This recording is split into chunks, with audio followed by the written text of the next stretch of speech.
어, 제 목소리가 잘 들리십니까? 네, 새로 구입했습니다. 네, 네, 그래서 이제 더 이상 그 예배 중에 이렇게 끊기지 않을 수 있도록 감사합니다.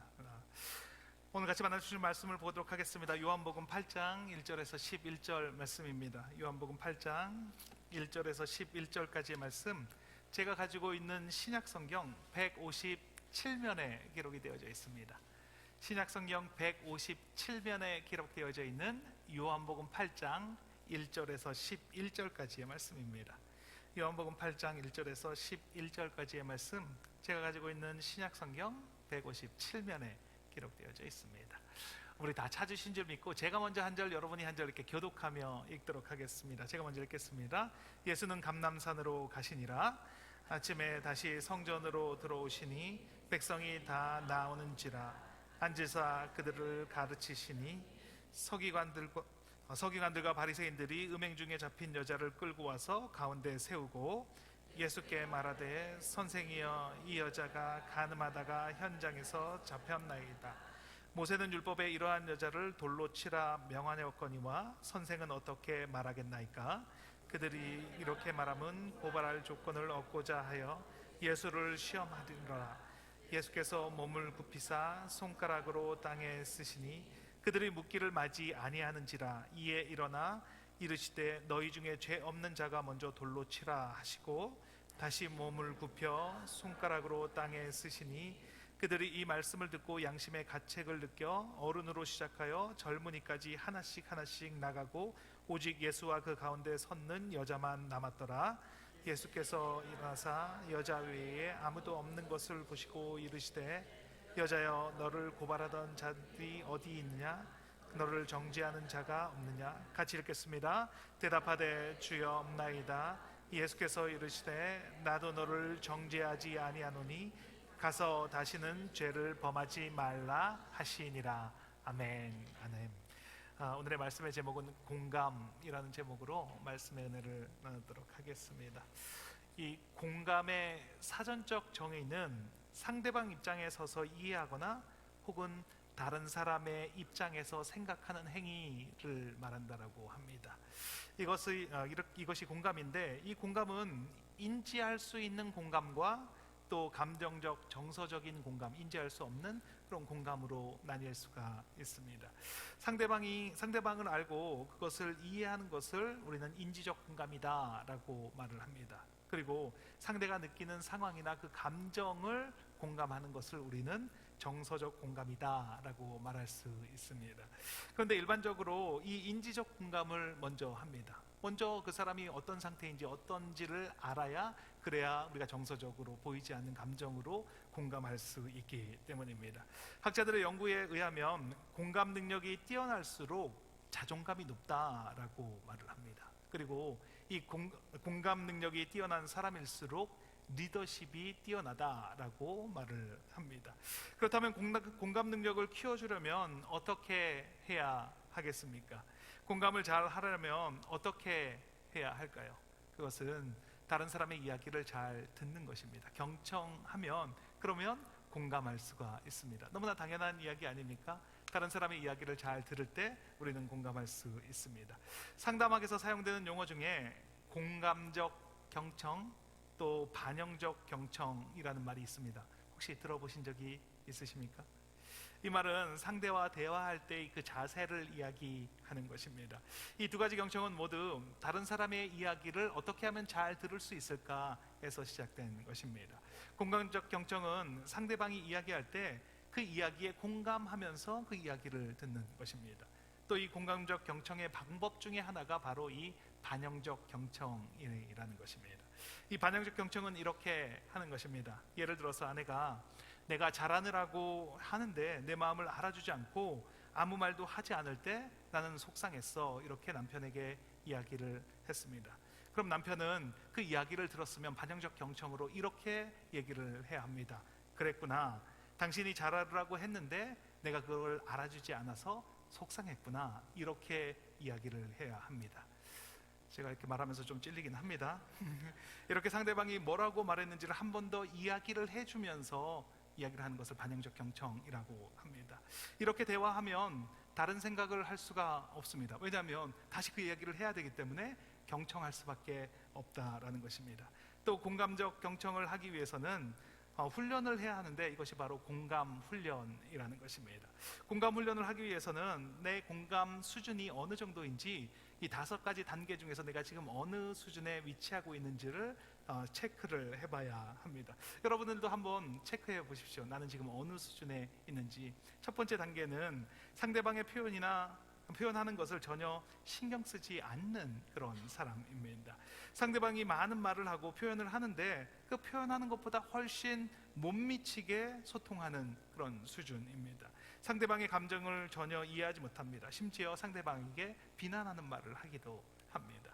두 번째는 상대방의 표현한 감정에 반응은 하지만 감정을 제외하고 필요한 말만 하는 그런 수준입니다. 그러니까 강연가로 유명한 김창옥 교수가 우울증이 찾아와서 그 정신과 병원을 찾아간 적이 있다라고 합니다. 정신과에 들어서면서 상상하기를 이렇게 상상을 했습니다. 어떻게 오셨어요? 이렇게 말을 하면, 예, 너무 마음이 힘들어서 이렇게 찾아왔습니다 라고 하면, 그러면 그렇군요. 요새도 젊은 사람들 정말 그런 사람 많습니다. 그것은 정말 많으니까 그렇게 심각한 문제는 아닙니다. 이렇게 응대해 줄 것을 기대하면서 정신과 병원을 찾아갔습니다. 그런데 문을 열고 들어갔더니 이렇게 말하더라는 겁니다. 어떻게 오셨어요? 이렇게 얘기를 하더라는 겁니다. 그래서 어렵게 말을 꺼내서 이렇게 했습니다. 내 목숨이 2개라면 아이들 때문에 하나는 살려둬야 할 것 같고 하나는 이쯤에서 끝내고 싶습니다. 이렇게 이야기를 했더니 그 정신과 의사분이 컴퓨터에 자판을 이렇게 치시면서 죽고 싶다 이렇게 치더라는 겁니다. 이 정신과 의사분이 이 2번째에 해당하시는 그런 분입니다. 세 번째는 상대방이 표현한 것과 같은 정서와 의미를 표현할 줄 아는 그런 사람입니다. 이 사람은 상대방이 이야기하고 듣고 아픈 마음을 함께 느끼는 그런 사람입니다. 네 번째는 상대방이 표현한 것보다 더 내면적인 감정을 이해하면서 소통하는 그런 수준입니다. 이런 분은 공감에서 더 나아가 상대방이 이해하지 못하는 그런 부분까지도, 감정까지도 읽어줄 수 있는 그런 분입니다. 그리고 마지막 5번째는 상대방이 표현한 감정의 내면적 의미를 명확하게 알고 동일한 수준으로 몰입을 하는 사람입니다. 그 사람의 성장 과정을 이해하고 상대방이 느끼는 감정의 근본의 원인까지도 아는 것입니다. 그래서 그 사람이 알지도 못하는 그런 이야기를 들려주는 그런 사람입니다. 이 공감 수준을 실제로 예를 들어보면 이렇습니다. 엄마와 자녀가 대화를 합니다. 자녀가 엄마에게 이렇게 말을 합니다. 엄마 나가세요. 노크도 없이 막 들어오시면 어떡해요? 여기는 내 방이란 말이에요. 이렇게 얘기를 했을 때 첫 번째 수준의 엄마는 이렇게 대답을 한다고 합니다. 엄마가 자식 방에도 마음대로 못 들어오니 조그만 게 무슨 비밀이 있다고 이렇게 이야기를 한답니다. 두 번째 수준의 엄마는 이렇게 말합니다. 내가 화난 모양인데 엄마는 네가 내 자식이니까 마음대로 언제든지 들어갈 수 있어. 이렇게 이야기를 한답니다. 세 번째 수준의 엄마는 이렇게 얘기합니다. 내 방에 노크 없이 불쑥 들어와서 기분이 나빴구나. 이렇게 이야기를 한답니다. 네 번째 수준의 엄마는 이런 기본적인 공감의 단계를 한 단계 넘어갑니다. 혼자 있고 싶은데 방해를 받아서 네가 화가 났구나. 이렇게 이야기를 합니다. 그리고 마지막으로 5번째 수준의 엄마는 이렇게 얘기합니다. 너도 이제 커서 너만의 세계가 필요한 시기인데 내가 불쑥 들어왔구나. 미안하다. 이렇게 이야기를 한다고 합니다. 이 엄마는 자녀도 깨닫지 못한 부분을 이야기를 해줍니다. 자기가 왜 화가 났는지 이 자녀는 알지 못합니다. 그런데 이 엄마가 그 자녀의 상태를 점검하고 공감하고 그것을 이야기해 줍니다. 너도 너만의 시간이 필요한데 그런데 내가 네 시간을 불쑥 들어왔네 라고 이야기를 해주는 겁니다. 예수님의 대화 방법은 언제나 이렇게 공감하시면서 대화하는 방식을 쓰셨습니다. 예수님은 우리조차도 알지 못하고 있는 그 부분의 이야기들을 끄집어내시면서 대화하시는 방식을 쓰셨습니다. 수가성 우물가의 여인을 만나셨을 때 예수님의 대화는 이렇습니다. 요한복음 4장 14절 말씀입니다. 같이 한번 읽겠습니다. 내가 주는 물을 먹는 자는 영원히 목마르지 아니하리니 나의 주는 물은 그 속에서 영생하도록 솟아나는 샘물이 되리라. 방금 전까지의 대화는 그냥 우물에서 물 마시는 대화를 진행을 했습니다. 물을 달라고 하였고, 당신은 물을 기를 그릇도 없는데 어떻게 물을 깃냐고, 뭐 이런 대화를 하시다가, 그러다 갑자기 예수님께서 영원히 목마르지 않는 영혼의 갈증에 대해서 말씀을 하십니다. 왜냐하면 그 영혼의 갈증이 이 여인을 괴롭게 하고 있기 때문인 것입니다. 그리고 그 영혼의 갈증은 영적인 갈증이라는 것을 예수님께서는 알고 계셨고, 그 여인도 모르고 있는 사실을 지금 알려주시면서 대화를 하고 있는 것입니다. 그런데 예수님이 이 여인의 갈증을 알려주시면서 대화를 했더니, 그 여인이 물동이를 내버려두고 동네로 들어가면서 이렇게 말을 합니다. 내가 행한 모든 일을 내게 말한 사람을 와서 보라. 이가 그리스도가 아니냐. 이렇게 말하면서 동네로 들어갑니다. 예수님은 이 수가성 여인뿐만 아니라 오늘 본문에 나오고 있는 가늠하다 잡혀온 여인의 그 마음도 읽으시고 동감하시면서 말씀을 하십니다. 그뿐 아니라 오늘 예배에 참석하신 여러분 한 분 한 분의 그 마음을, 나도 알지 못하는 그 마음을 예수님께서는 아시고 우리와 동감하시면서 대화하기를 원하십니다. 오늘 이 본문을 살펴보면서 공감한다는 것은 무엇인지를 살펴보기를 원합니다. 예수님은 어떻게 우리와 공감을 하셨는지, 그렇다면 우리는 어떻게 예수님과 공감하는 삶을 살아야 하는지 두 가지로 같이 은혜를 나눠보도록 하겠습니다. 첫 번째, 예수님은 우리에게 관심이 있습니다. 같이 읽겠습니다. 예수님은 우리에게 관심이 있습니다. 복잡한 뉴욕 한가운데서 뉴욕에 살고 있는 청년과 인디안 청년이 만났습니다. 뉴욕은 정말 시끄러운 동네입니다. 여기저기 소음이 너무 심해서 대화가 잘 안 통할 정도로 소음이 많습니다. 그런데 그 인디안 청년이 그 도시에서 귀뚜라미 소리를 듣습니다. 귀뚜라미가 우는 소리를 들린다고 그 뉴욕에 사는 청년에게 이야기를 했습니다. 그랬더니 그 뉴욕 청년이 생각을 했습니다. 인디안들은 정말로 청각이 발달했구나. 어떻게 이 시끄러운 곳에서 귀뚜라미 소리를 듣지? 라고 생각을 했습니다. 그러다가 뉴욕 청년이 동전을 주머니에서 떨어뜨리게 되었습니다. 동전이 여러 개가 바닥에 떨어지는 순간 길을 지나던 사람들이 모두가 멈추고 그 동전을 주목하는 것을 보게 되었습니다. 그래서 알았습니다. 모든 소리가 동일하게 들리는 것이 아니라는 것을 알았습니다. 관심이 있는 소리가 내게 들려온다는 것을 알게 되었습니다. 나에게 들려오는 말은 어떤 말입니까? 나에게 들려오는 말은 내가 관심 있는 말이, 그 소리가 들려옵니다. 누군가 대화를 나누고 있는데 들려지는 소리가 있고 들려지지 않는 소리가 있습니다. 내가 지금 말씀을 여러분께 선포하고 있지만 여러분의 이 말씀 중에서도 유독 나에게 들려오는 말씀이 있습니다. 관심이 있는 부분이 더 잘 들려옵니다. 저기 멀리에서 대화를 나누는데 내 얘기를 하고 있으면 이상하게 그 말이 들립니다. 그냥 너무 멀리 있어서 안 들릴 것 같은데 이상하게 들려옵니다. 요즘 나에게 들려오는 말은 무엇입니까? 내가 반응하는 그 대화는 어떤 대화입니까? 관심이 있어야 다른 사람의 이야기가 들려옵니다. 관심이 있어야 하나님의 이야기를 들을 수가 있습니다. 우리는 모두 예수님을 만나고 싶어 합니다. 예수님의 음성을 듣고 싶고 예수님과 대화를 나누는 삶을 살아가고 싶습니다. 그런데 성경에서 예수님을 만나지 않았으면 좋겠다라고 하는 순간에 예수님을 만나게 되는 그런 사람들이 몇몇 나옵니다. 오늘 나오는 이 여인도 만나지 않았으면 하는 그 순간에 예수님을 만난 그런 경우입니다. 예수님을 만났습니다. 정말 좋은 일 아닙니까? 그런데 하필 예수님을 만난 시점이 가늠하다 현장에 붙잡혔을 때, 그 시점에서 예수님을 만나게 되었습니다. 그것도 자신이 스스로 예수님께 찾아간 것도 아니고 바리새인과 서기관들에 의해서 강제로 끌려서 예수님 앞에 나아가게 됐습니다.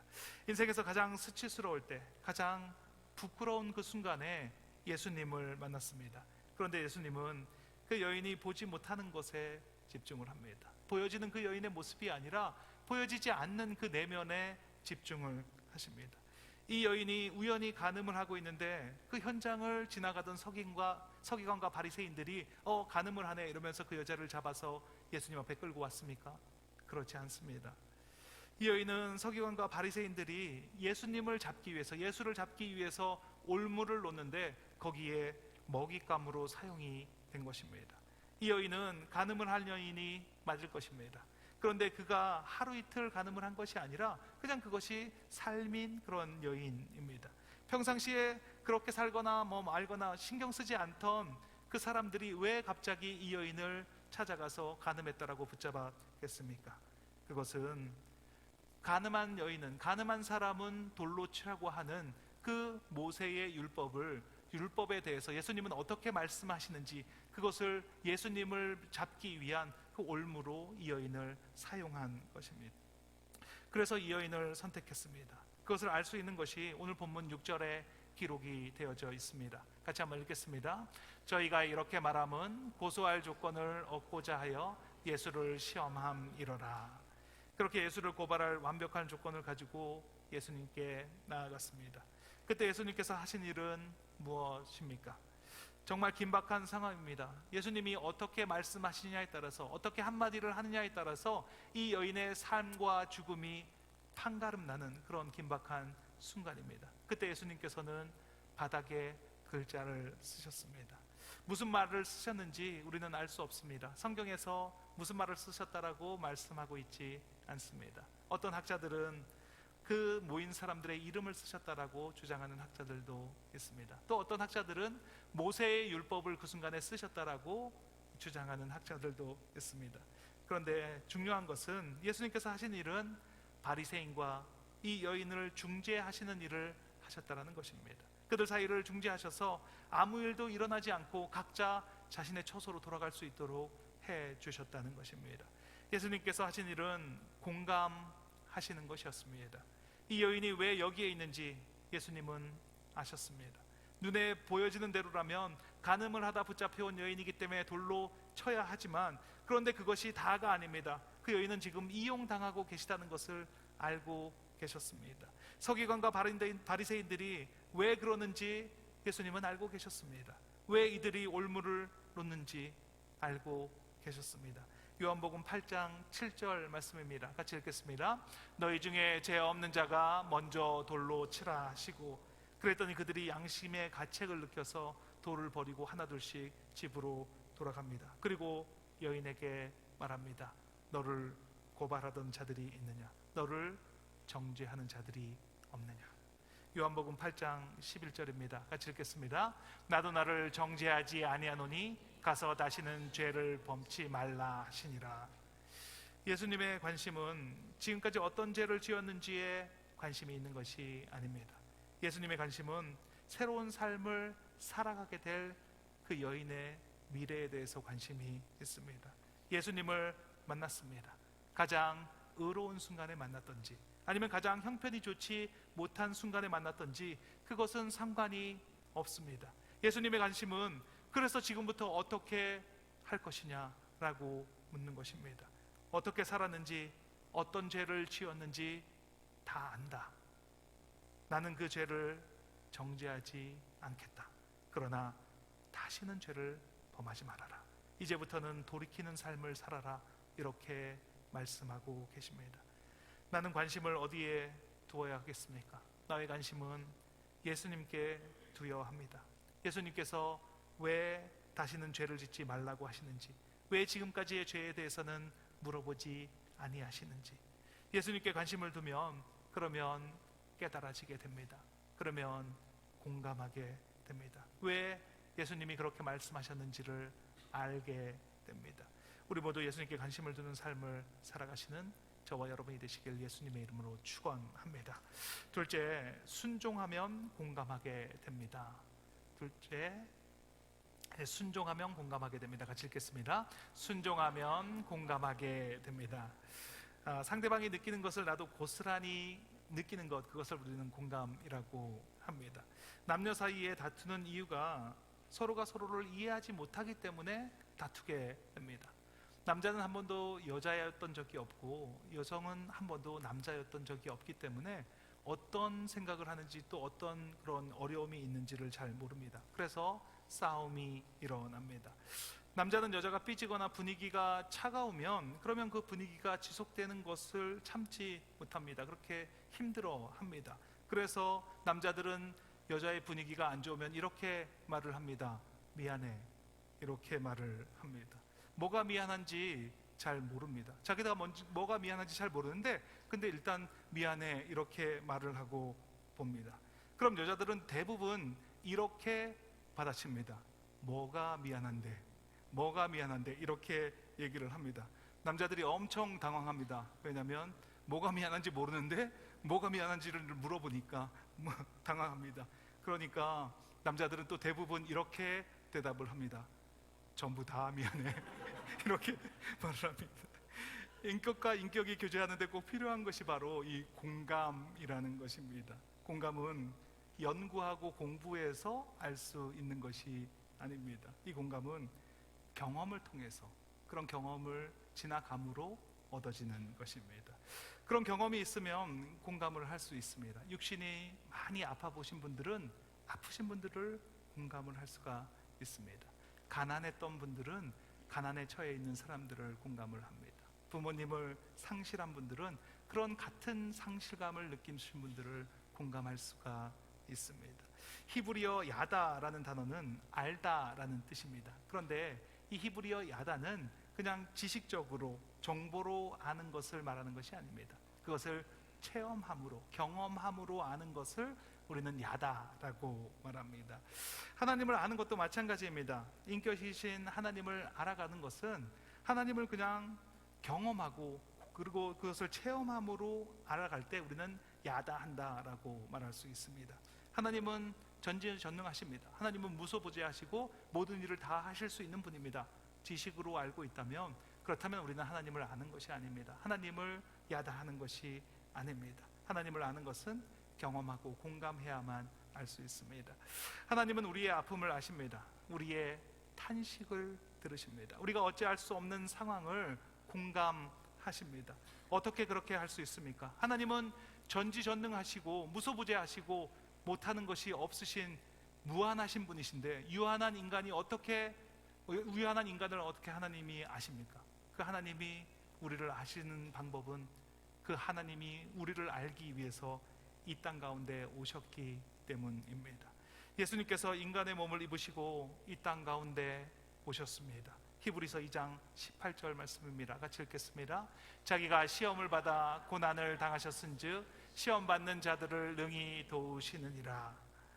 예수님은 우리의 아픔을 경험을 통해서 알고 계십니다. 목마름도 아시고 배고픔이 무엇인지도 아십니다. 많이 걸어서 다리가 아픈 것도 아시고 고통스러운 그 고난의 기도를 아십니다. 살이 찢겨 나가는 고통도 아시고 죽음 앞에서의 그 공포도 아시고 죽음 앞에서의 그 공포 가운데 기도하는 것도 아십니다. 하나님이신 예수님이 그 아픔을 아시기에 공감할 수 있습니다. 그래서 우리가 예수님의 말씀을 들으면 우리도 그 예수님의 말씀에 공감할 수가 있는 것입니다. 그렇다면 우리 입장에서 예수님을 어떻게 공감할 수가 있겠습니까? 우리는 어떻게 예수님의 아픔과 고통, 그 슬픔을 공감하는 삶을 살아갈 수가 있겠습니까? 우리가 기도할 때 흔히들 이렇게 기도를 합니다. 하나님 먼저 보여주십시오. 그러면 제가 믿겠습니다. 보여주시면 그 순간부터 바로 믿겠습니다. 이렇게 기도를 합니다. 그러면 하나님은 이렇게 응답해 주십니다. 먼저 믿어라. 그러면 보여주겠다. 먼저 발걸음을 내디디면 그러면 그게 무엇인지를 보여주시겠다. 그러니까 진척이 없습니다. 아니 일단 보여주시면 제가 믿겠다니까요. 그러면 먼저 내가 지시할 땅으로 가라. 그러면 그게 무엇인지 알게 될 것이다. 우리는 먼저 예수님이 서 있으셨던 그 자리에 서 보면 그러면 우리는 알게 됩니다. 예수님께서 이 땅 가운데 오셔서 그 쓰셨던 그 자리에 우리가 먼저 서 보면 그러면 우리는 예수님을 공감하게 되는 겁니다. 소중한 것을 하나님 앞에 먼저 드려보면 그러면 하나님이 뭐를 내주셨는지, 가장 소중한 것을 어떤 마음으로 내주셨는지를 우리는 알게 됩니다. 요한복음 3장 16절입니다. 같이 읽겠습니다. 하나님이 세상을 이처럼 사랑하사 독생자를 주셨으니 이는 저를 믿는 자마다 멸망치 않고 영생을 얻게 하려 하심이니라. 소중한 것을 하나님께 내어드리면 그 하나님의 마음을 공감하게 됩니다. 하나님을 야다하게 됩니다. 우리는 다른 사람을 용서하면 그러면 하나님의 마음을 알게 됩니다. 내가 도저히 용서할 수 없는 그 사람을 내가 먼저 용서하면 그러면 그 하나님을 알게 됩니다. 하나님을 공감하게 됩니다. 로마서 5장 8절 말씀입니다. 같이 읽겠습니다. 우리가 아직 죄인 되었을 때에 그리스도께서 우리를 위하여 죽으심으로 하나님께서 우리에게 대한 자기의 사랑을 확증하셨느니라. 우리가 아직 죄인 되었을 때, 우리가 아직 용서받을 준비가 되어 있지 않을 때, 그때 예수님께서 이 땅 가운데 오셔서 우리를 위해서 죽으셨습니다. 우리는 그 마음을 알 수가 없습니다. 우리가 용서할 수 없는 사람을 용서하는 그 순간 우리는 그 마음을 알게 됩니다. 우리는 그 마음을 야다하게 되는 것입니다. 오늘 본문에 죽음 고비를 넘긴 여인이 있습니다.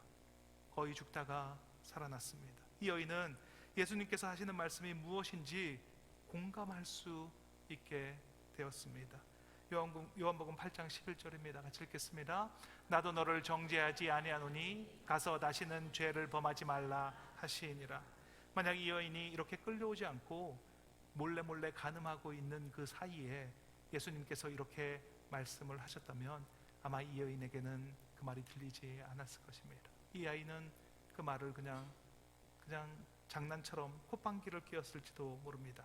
그런데 이 여인이 이 예수님의 말씀을 듣고 어떻게 살았을지가 상상이 됩니다. 죽음의 위기에서 건진받은 이 여인 아마 정말 다른 삶을 살았을 것입니다. 예수님의 용서를 통해서 이 여인은 용서를 배웠습니다. 용서하는 삶을 살 것입니다. 용서하지 못하는 사람을 만났을 때 이 여인은 용서하는 삶을 살아갈 수 있습니다. 왜냐하면 예수님의 마음이 공감이 되기 때문입니다. 죽었다가 살아나신 것이 무엇인지 알게 해주셨습니다. 예수님은 이 여인에게 공감하는 것이 무엇인지를 알게 해주셨습니다. 이 여인이 겟세마네 동산에 있었다면 예수님이 기도하시는 그 기도가 다 이해가 됐을 겁니다. 다 공감이 됐을 겁니다.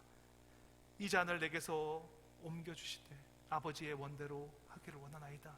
이 말을 이 여인이 들었다면 그게 무슨 뜻인지를 정확하게 알았을 것입니다. 이 여인이 골고다 언덕에서 예수님이 십자가에 달리신 것을 보았다면 누구보다도 주님의 마음을 잘 알 수 있었을 것입니다. 죽음 앞에 있다가 그 죽음을 맞이하는 그 순간이 어떤 것인지 이 여인은 공감할 수 있기 때문입니다. 그리고 부활하신 예수님을 만났다면 그 부활의 의미가 무엇인지도 이 여인은 알았을 것입니다. 거의 죽음의 문턱에서 살아난다는 것이 어떤 것이고 그 삶을 살아가는 것이 어떤 것인지를 이 여인은 명확하게 알고 있었기 때문입니다. 공감한다는 것은 먼저 경험한다는 것입니다.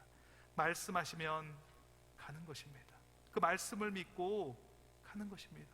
말씀이기 때문에 내가 먼저 보여주면 가는 것이 아니라 그 말씀이 나에게 임했으니까, 그 말씀으로 나에게 말씀하셨으니까, 그러니까 가는 겁니다. 말씀이시니까. 내 삶을 달라고 하면 먼저 드리는 겁니다. 먼저 말씀을 하셨기에 너를 달라고 말씀하실 때 나를 내어 드리는 것입니다. 믿음으로 내 삶을 내어 드리면 알게 됩니다.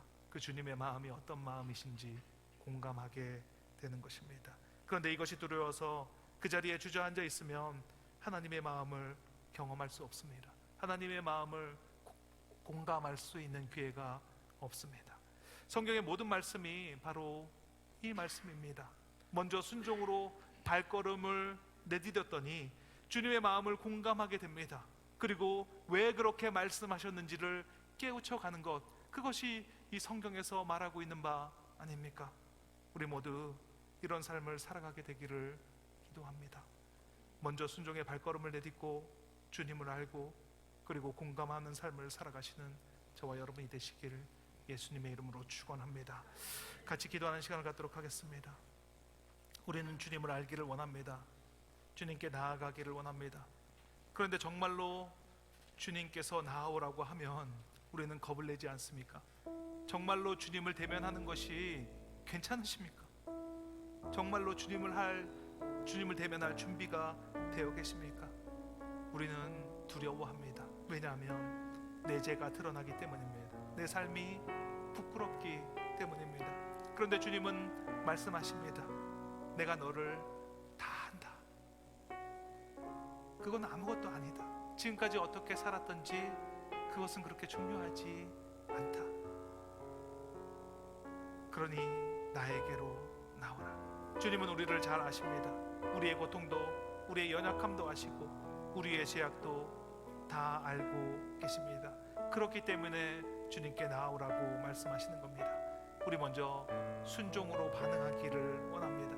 주님, 제가 주님께 나아갑니다. 주님, 이 시간 주님을 만나기를 원합니다. 말씀에 순종함으로 용서하라면 용서하겠습니다. 소중한 것을 내어놓으라면 내어드리겠습니다. 오늘 기도하실 때 이 마음의 순종의 결단이 일어나는 시간이 되기를 바랍니다. 순종의 결단을 드리는 시간이 되기를 원합니다. 기도하면 들어주시는 주님께 주님 한번 내주시고 통성으로 기도하시겠습니다. 주여, 하나님 감사합니다. 하나님 감사합니다. 이 시간 온전히 주님께 순종함으로 내어드리는 그런 시간이 되게 하여 주시니 감사합니다. 주님은 우리와 공감하시기 위해서, 우리를 동감하시기 위해서 그 하늘 보좌를 고르시고 이 땅 가운데 오셔서 우리의 그 모든 것을 경험하신 그런 하나님이신 우리 예수님 그리스도께서 우리와 동감하고 계시고 우리와 함께하고 계시는 줄 믿습니다. 그 주님께서 우리에게 말씀하십니다. 내게 나오라, 나에게 나오라. 우리는 주님께 나아가기만 하면 됩니다. 우리의 그 모든 것을 내려놓고, 우리의 그 죄의 짐을 온전히 내려놓고, 우리가 지고 있던 그 모든 부담들을 다 내려놓고 주님께 나아가, 주님 내가 여기에 나왔습니다. 주님 이제서야 나왔습니다. 주님 내가 여기에 나왔습니다 라고 이렇게 고백하고 나아갈 때 하나님 반드시 우리를 받아주시고 우리를 안아주시고 보듬어주시는 그 하나님의 손길, 그 예수 그리스도의 손길을 우리가 경험하게 될 것을 믿습니다. 하나님, 우리가 먼저 순종함으로 나아갈 때, 하나님 우리가 순종함으로 내어드릴 때, 하나님 우리가 용서하지 못하는 것을 용서하고 나아갈 때 하나님 반드시 그것을 통하여서 하나님의 마음을 알게 하여 주시고 하나님의 그 모든 것을 알게 깨닫게 되시는 그런 귀하고 복된 은혜, 그 공감이 이루어지는 그런 귀하고 복된 삶을 살아가는 우리가 될 줄 믿습니다. 하나님, 예배에 참석하신 모든 분의 삶 가운데 하나님께 먼저 내어드림으로 말미암아, 순종함으로 말미암아, 그 순종으로 주님께 내어드림으로 말미암아 그 주님의 동감하고 주님과 함께하는 그 귀하고 복된 은혜를 충만하게 누리는 귀하고 복된 삶을 살아가는 우리 모두가 될 것을 믿습니다. 우리 사랑의 공동체교회의 삶 가운데, 우리 한 분 한 분의 그 삶 가운데 하나님 이런 역사가 일어나게 하여 주시옵소서. 그것이 당연하게 느껴지는, 그것은 당연하게 이루어지는 그런 귀하고 복된 삶을 살아가는 우리 모두가 될 수 있도록 하나님 함께 하여 주시옵소서. 하나님, 오늘 이후의 삶까지 내가 어떻게 살았던지 그것은 중요하지 않습니다. 예수님 그것을 다 죄 없다 하시고, 그리고 앞으로 죄 짓지 말라고 말씀하시는 그 주님을 만나면, 그 주님을 만나는 그 이 순간부터, 그리고 다음부터 내가 달라진 삶을 살아갈 때 주님 반드시 주님과 함께 동행하고 그 주님의 마음을 동감하는 그런 귀하고 복된 삶을 살아내는 우리 한 사람 한 사람 될 것을 믿습니다. 하나님, 우리가 그렇게 살아낼 때 하나님 우리 교회를 통해서 반드시 역사하시는 하나님을 경험하게 될 것을 믿습니다. 하나님이 이 땅 가운데 온전한 교회를 찾으시는 하나님, 온전한 한 사람을 찾으시는 하나님께서 이 시간 온전히 그것을 결단하고 나아가는 그 사람을 통하여서 하나님 반드시 그것을 역사하시는 하나님, 온전케 하시는 하나님, 이 땅을 치유하시는 하나님, 그 하나님을 경험하는 우리 모두가 될 것을 믿습니다. 하나님 감사합니다. 역사하시는 하나님을 찬양합니다. 하나님 온전케 하시는 하나님을 찬양합니다. 아픈 곳이 있으시면 아픈 곳에 손을 얹으시고, 간절한 기도 제목 소원이 있으시면 가슴 위에 손을 얹고 함께 기도하겠습니다. 하나님 감사합니다. 주님께서 말씀하실 때 주님의 음성이 들려지게 하시니 감사합니다. 주님께 관심을 가지고 주님께 집중할 때 말씀하시는 뜻이 무엇인지 깨닫게 하시니 감사합니다. 우리의 아픔을 아시고 우리의 형편을 아시는 주님, 이제는 내가 주님의 자리에서 주님의 마음을 알기를 원합니다. 내가 먼저 순종할 마음을 허락하여 주시니 감사합니다. 순종으로 주님의 자리에 섰을 때 주님의 마음을 공감하게 하시고 주님의 뜻 가운데 살아가는 우리 모두가 되게 하여 주시옵소서. 이곳에 하나님의 나라가 임했음을 선포합니다. 하나님 나라의 주인은 예수 그리스도이십니다. 나사렛 예수 그리스도의 이름으로 명하노니 육신의 질병이 깨끗하게 되었음을 선포하노라. 이는 선지자 이사야로 하신 말씀에 우리 연약한 것을 친히 담당하시고 병을 짊어지셨다 함을 이루려 하심이더라. 머리끝부터 발끝까지 예수 그리스도의 정결한 보혈의 피를 뿌리고 바르고 덮습니다.